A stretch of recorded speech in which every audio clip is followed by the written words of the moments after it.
lokohan dito. Sumusunod yan lagi sa presidente. Kung sinong presidente, sinusunod yan. Tama. Ng mga nasa mababang kapulungan. Like it or hate it, the fact remains, may super majority ka. Yan lahat ng majority ng mga miyembro ng House ay nasa partido. Kung hindi man partido mismo ng Pangulo ay allied o kaalyado ng Pangulo. Huwag mong sabihin Pangulo ko. Congressman ka. Kong, wag na natin tuloy impeachment. Makakasama yan. O magkakawatak-watak. Huwag mo sabihin yung congressman, sasabihin na, hindi, Mr. President, tutuloy ko, bahala ka sa buhay mo. O, walang ganun. Yung speaker, sasabihin mo, Speaker, insan, huwag mo nang ituloy yan. Sige na, makakasama sa atin. Huwag mo sabihin, hindi siya susundin nun. Tabaka hindi nga siya sinusunod. Kasi yung National Expenditure Program niya, hindi sinunod eh. Correct. Pinaglalalagay doon sa mga akap. Kaya nanalo yung 100 plus na congressman na pumirma. At saka plus yung revelation ni Toby Chanco, di ba? Na ginamit yung pangalan ng Pangulo na, pumirma kayo dyan, yung conditional release nyo, ibibigay sa inyo, magagamit nyo sa kampanya. Obvious naman, para doon yung conditional release, kaya nagkukumahog yung mga congressmen na kunin yun, di ba? Kaya pumirma lahat. Kaya bilib ako sa mga hindi pumirma. Yan si Bernadette Herrera, hindi yata pumirma, no? O yan, iniipit ngayon. Yung Duterte Youth, hindi pumirma, iniipit ngayon. Ganyan ang realidad. So, Mr. President, do not tell me na hindi nyo kayang pigilin yan. BS po yan. Kakala ko dati ang BS Aquino lang eh. Wag sana kayong sumama sa hanay na yan. Pagkatapos, when he was chastised na, natalo yung mga kandidato ko Biro mo, ilan lang ang nanalong kandidato niya? 5. Yung iba doon hindi pa siya sigurado. Katulad ni Ping Lacson na si Tito Soto. Whether or not nasa alyansa yan, panalo yan eh. Hindi natatalo yan kasi independent nga ang stance niyan. Independent sila. Kami ni Senator Ping, may differences kami niyan. But in fairness to him, believe ako sa kanya dahil hindi siya kumukuha ng pork barrel mulat sa pool. At independent siya. Tingin ko kung nasaan sa tama. Ang problema lang naman kami dyan dun sa Dacer Corbito nang naging abogado ko ng isang witness laban sa kanya. Naintindihan naman niya kasi yung mga hearings na kasama si Senator Bato na iniimbestigahan namin yung communist influence sa mga eskwela. Nag-uugnayan naman kami ni Senator Lacson. Okay naman si Senator Ping. Independent yan, si Tito Soto. Maayos yan. Kaya laging panalo yan. So kung tatanggalin mo si Ping at si Tito, first name talaga Paring Ping. Si Paring Tito, si Paring Ping. Tatlo lang. Kung tutusin ang nanalo na talagang identified kay Pangulong Marcos. So siguro na-shock siya. Nagulat. Paano kaya ang itsura niyo na-shock siya? Tingnan natin. 1, 2, 3. Yun, gano'n.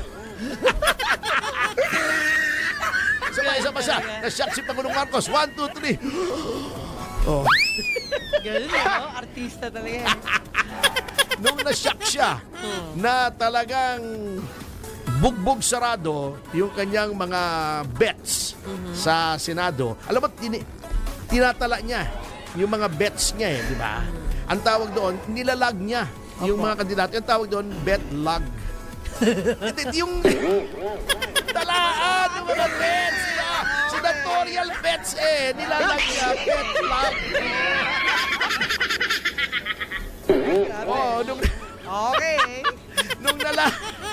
Nung nalaman niya, naku, kamote. Anong ginawa niya? Unang-una, nagpa-interview siya kay Kato Jing. He is now waving the olive branch. Ayoko ng kalaban. Ang kailangan ko ngayon, allies. Paano? Mukhang nag-rude awakening, nahimasmasan yata. Sabi, na-realize niya, ako, sa June, next month. Last 3 years ko na. Anong iiwanan kong legacy? Teka, nagkakagulo-gulo ang Pilipinas. Dahil sa mga ginagawa ng mga tauhan ko na hindi ko kayang pigilan. Sabi niya, ayoko ng kalaban. Willing akong makipagbate sa mga Duterte.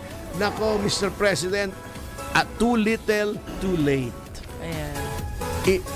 Pinaaresto nyo si Pangulong Duterte at tinransmit yung impeachment ng House na kontrolado ng pinsang buo ninyo. Ano pang pakikipagbate ang inaasahan nyo ngayon? O, ngayon kinakabahan kayo dahil ngayon yung siguro na-realize. Ngayon, siguro na-realize nyo rin na yung mga binibigay sa inyong informasyon ng inyong ng miyembro ng inyong gabinete ay palpak. Yun. O, pinagre-resign nyo ngayon. Sana sincere ito at hindi lamang isang bagay para may divert yung atensyon. Mga problema katulad niya, Abril pa lamang, napakalaking bahagi na ng budget. Ubus na 70-80% na yata Ubus ng na? budget. Na-release na. Bakit? Hindi ginamit sa AKP, ginamit sa AX, ginamit pang re-election nung mga sa House of Representatives. Wala nang kwarta, bago umuutang ng 25 billion. Kwarta? Kinat ng House yung expenditure ng modernization. Ngayon, natataranta i-supplement yung budget ng militar. Ako? Dahil nagiging agresibo ang China. Ano mangyayari doon sa 2 warships na binili natin? 60 ang barko natin. Almost 800 ang China. Naging 61 yun. Will it not make a difference? Alam nyo ba kung gaano karami ang ginagawa ng China? 10-20 ships a year yata ang ginagawa ng China. Grabe! Yung ginagawa ng China na dami ng ships sa isang taon, equivalent ng laki ng Italian Navy. Opo. Ng French Navy, hindi ko alam, basta Navy ng isang European country. Gano'n kabilis at may sariling gawa, may sariling shipyard na gumagawa ng warships ang China. Hindi katulad natin, bumibili tayo, nagtitingi, sila, bulto-bulto, kung bumili, kumbaga. Too little, too late, at wala nang naniniwala eh. Yan ang problema ngayon. There is a huge credibility gap between the president and the people. Yun ang masakit. Yun ang masakit. To the effect na, to the extent pala na, baka pag sinabi ni Pangulong Marcos ngayong araw na to, ngayon ay Huwebes, baka chicken mo pa eh. Hindi ka pa maniwala eh. Ngayon, ibobunto niya yung sisi sa mga gabinete. Pinag-resign niya. Nag-resign na, di ba? Ang dami na nag-resign. Alam niyo, Mr. President, ewan ko, hindi naman kayo makikinig, pero may masabi lang ako hanggang 2:25 at may 4 na minuto pa tayo. Ala! Alam niyo, unang-unang tanggapin yung resignation. Si DOJ Secretary Boying Remulla, hindi for anything else, with nothing personal, ngunit na-politicize po ang DOJ. Yun lang. Ang DOJ, pinagtatakpan yung warrantless arrest kay Duterte. Ang DOJ ang nagpa-warrantless arrest kay Cassandra Leong. Inamin ito, hindi sub judice ito. Kaso ni Cassie Leong, hindi ako pumupunta sa merits ha. Pupunta lang ako, kinross-examine ko yung NBI agent na nag-aresto kay Cassie Leong. Inamin niya, inutusan silang mag-aresto, walang pinakitang warrant, wala silang warrant nung inaresto si Cassie Leong. Hindi nila turn-over sa house. Bagamat ang nakalagay, wala pong warrant eh. Arrest order for contempt. Na nakalagay doon, kapag arestuhin mo, i-turn over mo sa house. Bago sasabihin nung NBI agent, hindi po namin malaman kung kanino to turn over eh. Ayun na. 5 araw mong dinetain sa NBI, hindi mo alam kung kanino to turn over. Ayun ang house, ang lapit. Kalahating oras lang from NBI headquarters, dalhin mo sa house. Dalhin mo sa Sergeant at Arms. Huwag mo sabihin walang Sergeant at Arms ang house ng 5 araw. Kalokohan yun. Yun lang. Ginawa nyong normal. Ginawa ng DOJ na normal yung pag-warrantless arrest, pag-abuso ng search warrant katulad ng ginawa sa Kingdom of Jesus Christ at sa Pamilya Teves.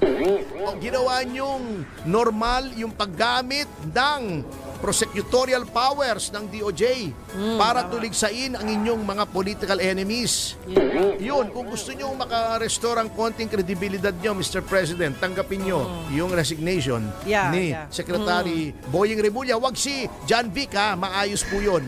Opo. Sa tingin ko naman Yung more or kapatid. less. Yung kapatid. Oo. Okay. Boying kilala ko ito, maayos ito Hindi, napagod lang ho yun. Baka umakyat yung kapangyarihan sa Utak. Meron ba? Yung Secretary of Agriculture nyo, Kengkoy, pasensya na ha. Anak yan ng isa kong malapit na kaibigan. Yung tatay niyan, si Francis Opo. Chu Laurel ay aking kaibigan. Matagal, dekada. Pero sorry, partner Francis dapat tanggapin na rin yan. Oo, marami po dyan dapat tanggapin pero ito lang naisip ko. Ngayon, merong sinasabi si Chairman Garcia, hindi naman daw siya gabinete. Tama naman yun. Ang COMELEC ay Independent Constitutional Commission. So wala siyang plano. Ay, hindi ko alam. Kaya lang, gusto kong balikan niya kasi wala na tayong oras. Pag-aralan natin, may listahan ka dyan, yung mga nag-resign. O yan, lahat naman halos, siyempre, pag sinabi ng presidente, mag-resign ka, magre-resign ka, wala ka ng choice kasi No choice. ikaw ay alter ego ng presidente. Yes. You serve office